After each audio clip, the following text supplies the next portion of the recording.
एक ऐसा अपराध जिसके जिम्मेदार आप खुद हैं। एक ऐसा अपराध जिसमें आपके साथ हो सकती है लाखों करोड़ों की ठगी। एक ऐसा अपराध जिसकी आपको भनक तक नहीं होगी, घर पर नहीं होगी कोई दस्तक और आप अपने ही घर पर हो जाएंगे अरेस्ट। नमस्कार, IBC 24 की खास पेशकश पड़ताल में आप सभी का स्वागत है और आपके साथ मैं हूं रवि हेमरा सिसोदिया। एक फ़ोन कॉल और आपका थोड़ा सा डर और आप हो जाएंगे डिजिटल अरेस्ट। जी हाँ, इस बार लगातार लोगों को जिस नाम से डराया जा रहा है और ऑनलाइन ठगा जा रहा है वह है डिजिटल अरेस्ट। तो आज की पड़ताल में हम आपको बताएंगे कि डिजिटल अरेस्ट क्या होता है, कैसे लोगों को मजबूर किया जा रहा है 7-7 दिनों तक फ़ोन कॉल या वीडियो कॉल के सामने रहने पर, और उनकी महंगी कमाई, उनकी गाड़ी कमाई फ्रॉड अपने अकाउंट में ट्रांसफ़र करवा रहे हैं। तो आज की इस खास पड़ताल में हम आपको आधे घंटे के शो में बताने वाले हैं कि किस तरीके से पड़ताल में हमने पूरा एक सर्च किया है और आपको बताने की कोशिश की है कि डिजिटल अरेस्ट क्या होता है और किस तरीके से इससे बचा जा सकता है। जी हाँ, आपने बिल्कुल सही सुना। आप अपने ही घर में गिरफ्तार हो सकते हैं। सिर्फ एक फोन कॉल और आप अपने ही घर में अरेस्ट हो जाएंगे। इसी को कहते हैं डिजिटल अरेस्ट। मिनी मुंबई से इस साल अब तक डिजिटल अरेस्ट के 29 मामले क्राइम ब्रांच में और 2 मामले राज्य साइबर सेल में सामने आ चुके हैं। दोनों विभाग की मिलाकर कुल ठगी की राशि 5 करोड़ रुपए से अधिक है। तो वहीं दोनों विभाग 1 करोड़ रुपए के लगभग वापस करवाने में भी कामयाब रहे हैं।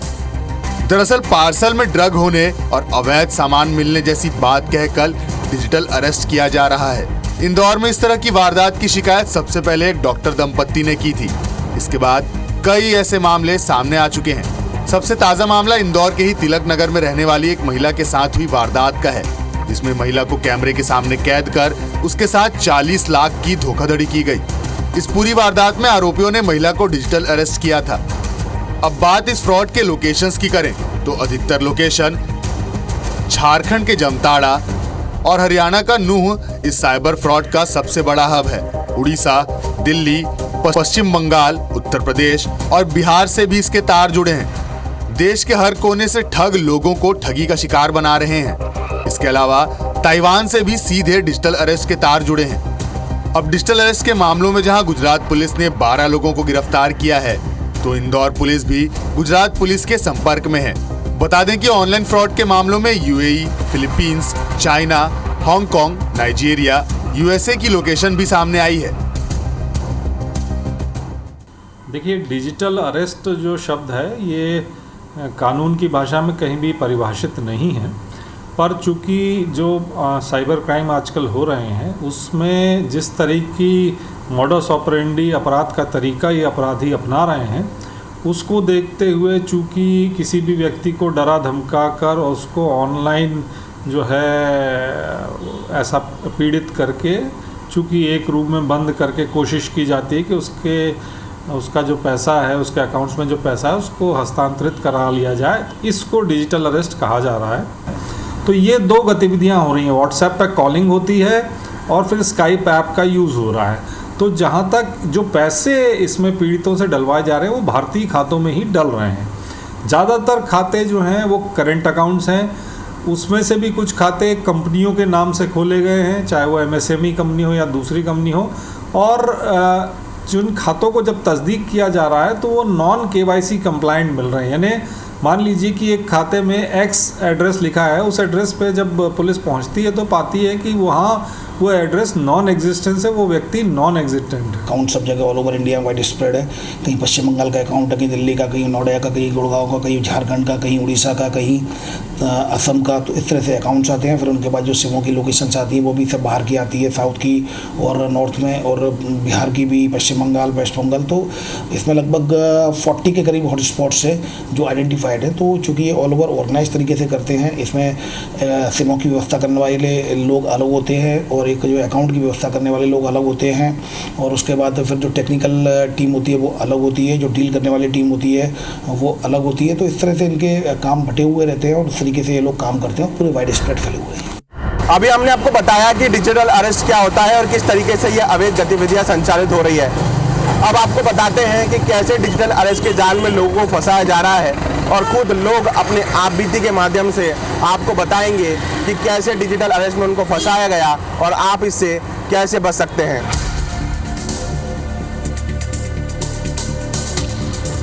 इंदौर में कुछ दिन पहले एक युवती के डिजिटल अरेस्ट होने का मामला सामने आया था, जिसमें कि युवती से 12 लाख की ठगी की वारदात सामने आई। इस मामले में पुलिस की जांच में कई बड़े खुलासे हो रहे हैं। इस प्रकार की घटना में फरियादी को घंटों वीडियो कॉल कर कैमरे के सामने बैठाया गया और उससे ठगी की वारदात को अंजाम दिया गया। अब तक इंदौर में सामने आए केस में डॉक्टर्स, इंजीनियर, बैंक कर्मी और युवा शामिल हैं, जिनसे लगभग 2 करोड़ से अधिक की ठगी की जा चुकी है। इंदौर में कुछ दिनों पहले एक इंजीनियर लड़की के साथ डिजिटल अरेस्ट की घटना सामने आई थी, जिसमें पुलिस जांच में बड़ा खुलासा हुआ है। क्राइम ब्रांच की जांच में सामने आया कि 4 मोबाइल में 1400 सिम का उपयोग कर इस वारदात को अंजाम दिया जा रहा था। इस पूरे मामले में युवती से 12 लाख की ठगी की वारदात हुई थी, जिसमें कि 2 लाख रुपए रिकवर भी कर लिए गए हैं। बता दें कि जिन खातों में पूरा पैसा गया वो ग्रामीण, दुकानदार और मजदूरों के बैंक खाते निकले हैं। लगभग 34 अकाउंट ऐसे निकले हैं जिनमें से पैसा होकर गुजरा है। फिलहाल इस मामले में एक आरोपी को अरेस्ट कर लिया गया है। वहीं अन्य आरोपियों की तलाश में क्राइम ब्रांच की टीम लगी हुई है। अब आपको 3 केस स्टडी बताते हैं। इनमें जिनके साथ फ्रॉड हुआ वो नेशनल हाईवे अथॉरिटी के मैनेजर, तो वहीं 2 डॉक्टर शामिल हैं जो आपको अपनी आप बीती बता रहे हैं। मेरे पास एक कॉल आया, वो ऑटोमेटेड कॉल था DHL कंपनी के थ्रू कि आपका there was some parcel which has been return to no more press 1 to talk to executive press 2। तो मैंने उसके हिसाब से मैंने उनसे बात करी, मैंने कस्टमर एग्जीक्यूटिव से। तो उन्होंने मुझे बहुत ही नॉर्मली तब तक कुछ भी ऐसे जिक्र नहीं, मुझे जैसे पार्सल वाले बात कर रहे उन्होंने मुझसे वैसे बात करी कि सर आपका पार्सल था वो यहाँ पर रिटर्न हो गया, आप यहाँ से आके कलेक्ट कर लेना। मैं बोला मेरा ऐसा कोई पार्सल नहीं था। तो वो बोले कि पार्सल थाईलैंड का था, आप याद कीजिए। मतलब मेरा ऐसा कोई पार्सल नहीं है, मेरा नाम का मिसयूज़ हो रहा है। मैंने उनको ये भी उनको बोला। उन्होंने बोला सर ऐसा है तो आप क्या चाहते हो बताओ, मतलब हम क्या करें। मैंने आपको मतलब मुझे इसको रिपोर्ट करना ही पड़ेगा क्योंकि मेरे नाम से अगर ऐसा कुछ यूज़ हो रहा है तो बोले ठीक है सर, हम आपके साथ हैं, हम आपका कॉल आप चाहोगे तो साइबर क्राइम में फॉरवर्ड कर देंगे। 31 मार्च को फेडेक्स का एक ऑटोमेटेड कॉल आया था जिसमें उन्होंने कहा कि आपका एक पार्सल डिलीवर नहीं हुआ है।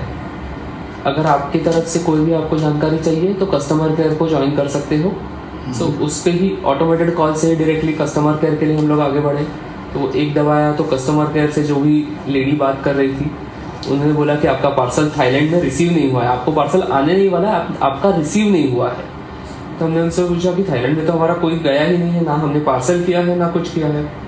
तो उन्होंने खुद से कहा कि पार्सल अगर आपने नहीं किया है तो आपको मैं डिटेल्स देती हूँ, पर आपको साइबर क्राइम में आपको कंप्लेंट इसके बारे में करनी पड़ेगी।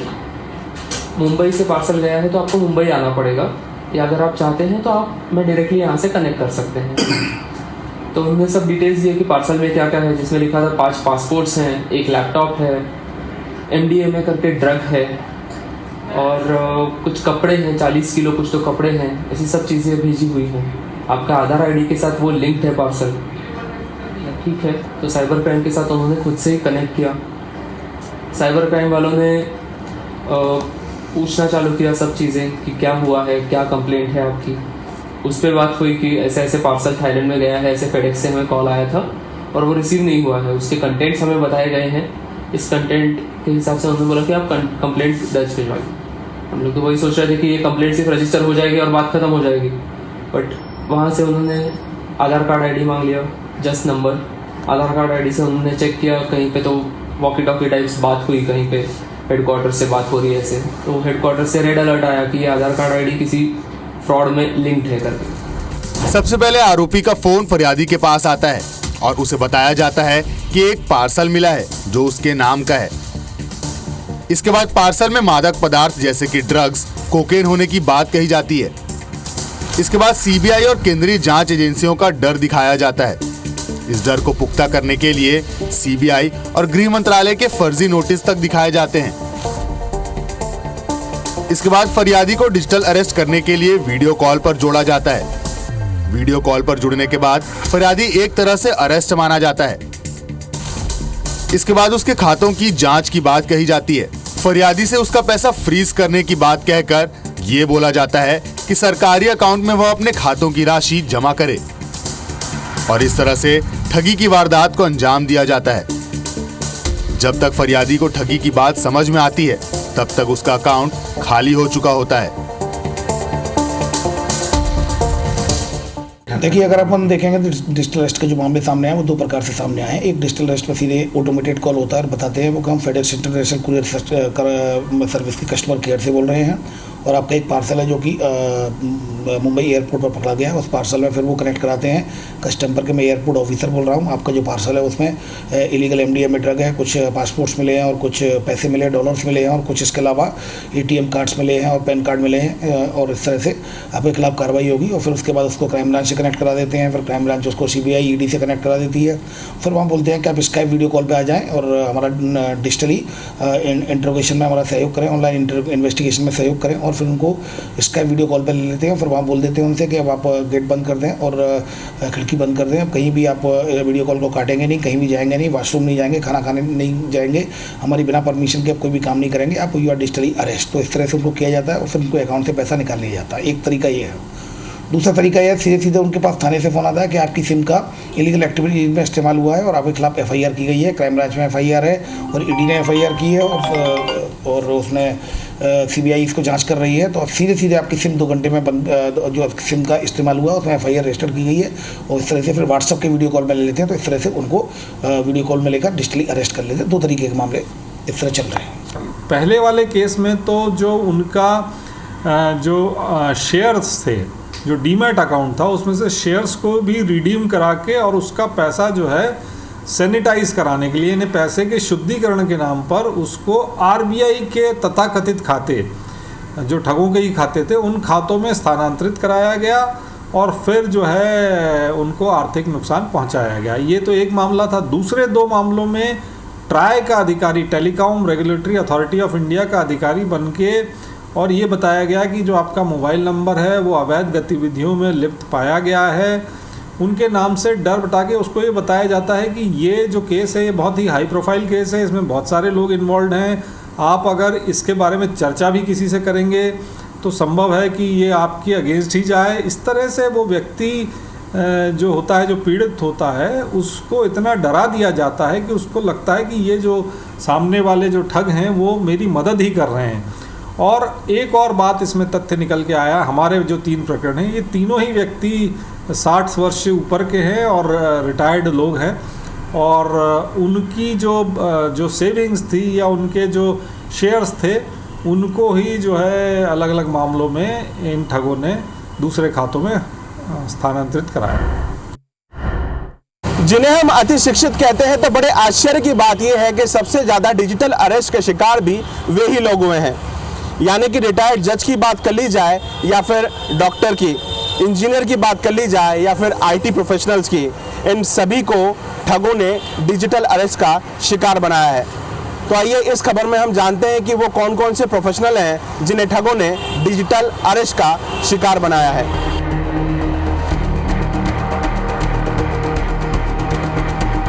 अगर आप अपने आप को बहुत पढ़ा लिखा मानते हैं और आप कहते हैं कि हम तो किसी भी साइबर फ्रॉड के शिकार नहीं होंगे, तो यह आपकी सबसे बड़ी गलतफहमी है। साइबर ठग पढ़े लिखे लोगों को लाखों रुपयों का चूना लगा रहे हैं। ये बट्टा आपको तब तक लगाया जाता है जब तक आपका खाता खाली ना हो जाए। आप ये सुनकर हैरान रह जाएंगे कि एक डिजिटल फ्रॉड के पीछे 1000 से ज्यादा सिम का इस्तेमाल होता है। डिजिटल अरेस्ट के 2 तरीके हैं। एक फोन कॉल आपको फेडेक्स इंटरनेशनल कुरियर के नाम से आता है, तो दूसरा phone call telecom regulatory authority of India try के नाम से आता है। फिर यहीं से शुरू होता है डिजिटल अरेस्ट का खेल और ये सारा खेल है आपके डर का। सबसे हैरान करने वाली बात यह है कि अब तक जो आंकड़े सामने आ रहे हैं उनमें अति उच्च शिक्षित क्लास 1 के अधिकारी, रिटायर्ड जज, scientist, professor, retired engineer, retired police अधिकारी, रिटायर्ड बैंक अधिकारी, रिटायर्ड डॉक्टर, CISF अधिकारी, रिटायर्ड BSF अधिकारी और पूर्व DG रैंक के अधिकारी इस फ्रॉड का शिकार हो चुके हैं। देखिए अगर हम देखेंगे तो शुरुआती जो मामले आए थे उसमें डॉक्टर दंपत्ति का मामला आया था, फिर सेकंड भी डॉक्टर का ही आया था, फिर थर्ड एक मामला आया था जो कि डेल जो कंप्यूटर, जैसा कि मैंने बताया कि सॉफ्टवेयर इंजीनियर थी वो डेल कंपनी में, उसका मामला सामने आया, फिर कंपनी सेक्रेटरी का मामला सामने आया, फिर असिस्टेंट प्रोफेसर का मामला सामने आया, फिर रिटायर्ड बैंक मैनेजर का मामला सामने आया, फिर एक टीचर रिटायर्ड का सामने आया, फिर उसके बाद साइंटिस्ट का मामला सामने आया, फिर सीनियर सिटीजन का मामला सामने आया। तो अगर हम देखेंगे तो सभी लोग काफ़ी पढ़े लिखे थे। इस तरह के मामले जो बेसिकली अपराध होता है वो डर के कारण होता है। और मैं आपको बताऊं कि बड़े बड़े नामचीन लोग, वाइट कॉलर लोग, व्यापारी लोग, नेता लोग और IAS IPS लोग, ऐसे लोगों को उपयोग में लिया जाता है। क्यों लिया जाता है कि कहीं ना कहीं वो 2 नंबर का पैसा बोलने या गलत तरीके से पैसे की प्राप्ति बोलने या कुछ ऐसा उनका डर जिसका उपयोग किया जा सकता है उन्हें डराने में, कहीं कुछ उनके कर्मों के पीछे का कुछ काला सच होता है जिसको छुपाने की वो कोशिश करते आ रहे होते हैं, तो डिजिटल अरेस्ट में उसका उपयोग किया जाता है। तो संभव है कि ये जो ठग हैं ये 3 चीज़ों का इस्तेमाल करते हैं: लालच, भय और एरोगेंस।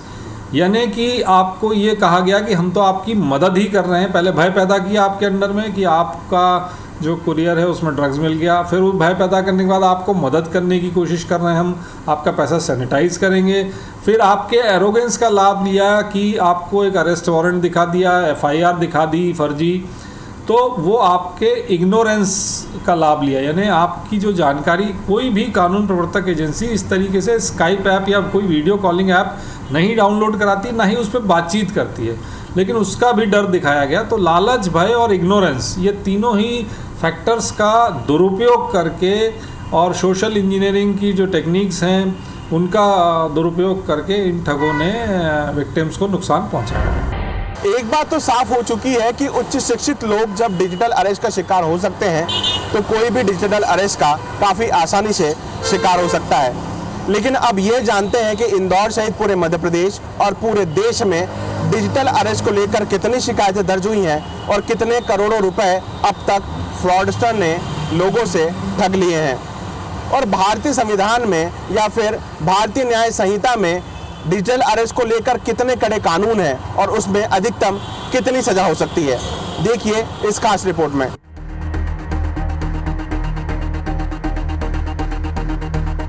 डिजिटल अरेस्ट के साथ ही डिजिटल क्राइम से संबंधित जो आंकड़े हैं वो काफी चौंकाने वाले हैं। आजकल तकनीक हमारे दैनिक दिनचर्या का हिस्सा बन चुका है।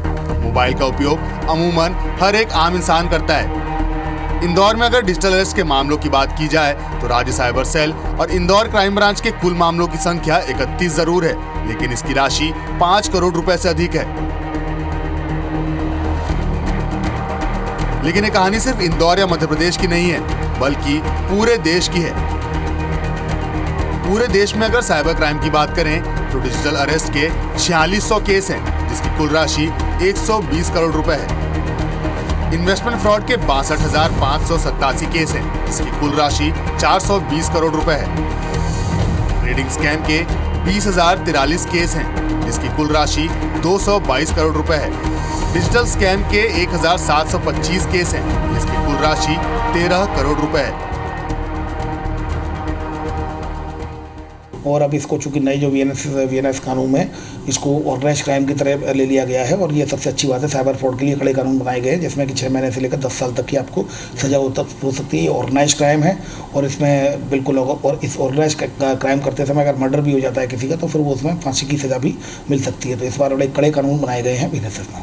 66 और 76 ये साइबर क्राइम के जो अपराध अभी आप बता रहे हैं, कुछ और बन के कुछ और बता करके लोगों को डिजिटल अरेस्ट किया जाता है।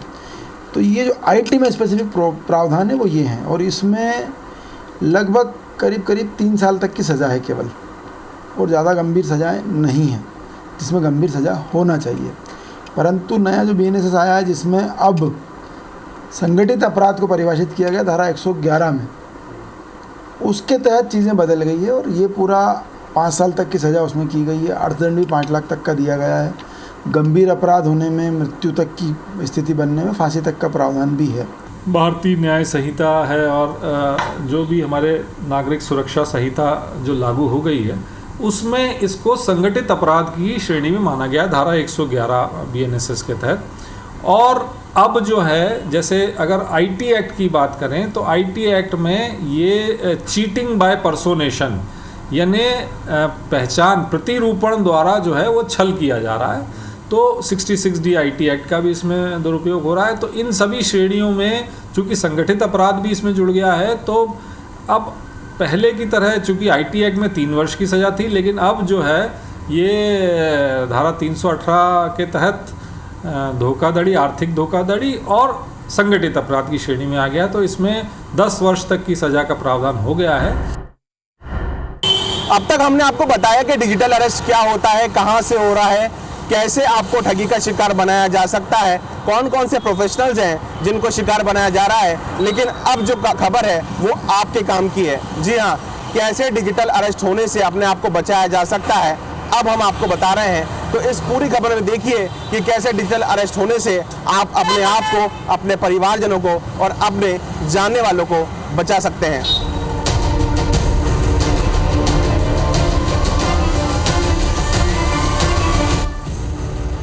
डिजिटल अरेस्ट होने से आप सिर्फ और सिर्फ जागरूकता से बच सकते हैं। इसलिए हमने कहा कि ये एक ऐसा अपराध है जिसके जिम्मेदार आप खुद हैं। डिजिटल अरेस्ट से बचने का सबसे महत्वपूर्ण रास्ता है आपकी खुद की जागरूकता। डिजिटल अरेस्ट को लेकर सबसे बड़ी बात यह है कि इस तरह का कोई कानूनी शब्द नहीं है। डिजिटल अरेस्ट के नाम पर यदि किसी को कॉल पर अरेस्ट करने की बात कही जाती है तो कुछ सावधानियां रखकर इससे बचा जा सकता है। ध्यान रखने वाली बात यह है कि कोई भी जांच एजेंसी सीधे फोन कर अपने खातों में पैसा ट्रांसफर नहीं करवाती है। फोन पर बंधक बनाने की बात पर सीधे नजदीकी पुलिस स्टेशन पर संपर्क किया जा सकता है। सीबीआई और अन्य जांच एजेंसियों के वारंट के बारे में किसी जानकार से पहले पता किया जा सकता है। किसी भी परिजन के पकड़े जाने की बात पर पहले परिजन से बात कर पता करें कि वो कहां है। वीडियो कॉल पर कभी अरेस्ट नहीं किया जाता है, इसलिए पहले उन्हें पुलिस से जानकारी लेने की बात कहें और तत्काल पुलिस से संपर्क करें। अपने खाते और बैंक की जानकारी कभी भी फोन या वीडियो कॉल पर न दें। कभी भी अनजान नंबर से फोन आए तो सबसे पहले नजदीकी थाने पर इसकी सूचना दें। आप 100 या 1930 इन हेल्पलाइन नंबर पर कॉल कर जानकारी पुलिस को दे सकते हैं। तो वहीं न्यूज के माध्यम से अपने आप को जागरूक रख सकते हैं। डिजिटल अरेस्ट के मामलों में पुलिस को तत्काल शिकायत मिलने पर पैसे की रिकवरी करना आसान होता है। वहीं कानून में भी डिजिटल अरेस्ट को लेकर आईटी एक्ट की धाराओं में केस दर्ज करने के प्रावधान है, लेकिन थोड़ी सी सावधानी से इस तरह के अरेस्ट से बचा जा सकता है। सबसे पहले आपको ये सिस्टम को समझना होगा। एक तो आपको न्यूज़पेपर और जो प्रिंट इलेक्ट्रॉनिक मीडिया है और न्यूज़पेपर लगातार समाचार पत्र से जुड़ा रहना होगा। दूसरी बात आपको ये समझना होगा किसी भी कोई भी एजेंसी आपसे डायरेक्ट पैसा नहीं मांगती है। जैसे तीसरा, कोई भी डिजिटल इन्वेस्टिगेशन कुछ भी नहीं होता कि आपको ऑनलाइन लेकर और सीधे स्टेडियम में बिना नोटिस दिए, बिना प्रायर इन्फॉर्मेशन के आपके साथ इस तरह की एक्टिविटी की जाए। दूसरा, कि अब आपके साथ किसी प्रकार का कोई भी कॉल आता है थाने से, आप संबंधित थाने पर जो आपके पास का थाना है वहाँ जाकर उस नंबर को पहले वेरीफाई करें। वेरीफाई करने के बाद ही उस पर आगे एक्ट करें। मतलब डिजिटली बहुत साउंड होने की ज़रूरत है देश को, हमारी सरकारी व्यवस्था को, कि हम पहुंच पाएँ। साइबर सेल बना देने मात्र से या कुछ नहीं होगा। उसके कंप्लाइंस के लिए वहाँ ऐसे स्पेशलिस्ट बिठाने होंगे। जितना अपराधी सोच के जा सकता है, अपराधी दिमाग लगा के पहुंच सकता है कि मैं किसी को कैसे बेवकूफ़ बना करके पैसा ले सकता हूँ, उसकी सोच से आगे सोचना होगा। अब ज़रूरत इस बात की है कि हम इसके प्रति जागरूक हों, हम इस बात को समझें कि कोई भी लॉ इन्फोर्समेंट एजेंसी, कोई भी क्राइम ब्रांच, कोई भी पुलिस एजेंसी इस तरह से कॉल करके ना आपको आपके किसी अपराध में संलिप्तता की बात करती है, ना कोई एफआईआर आपको दिखाती है, ना कोई अरेस्ट वारंट आपको देती है।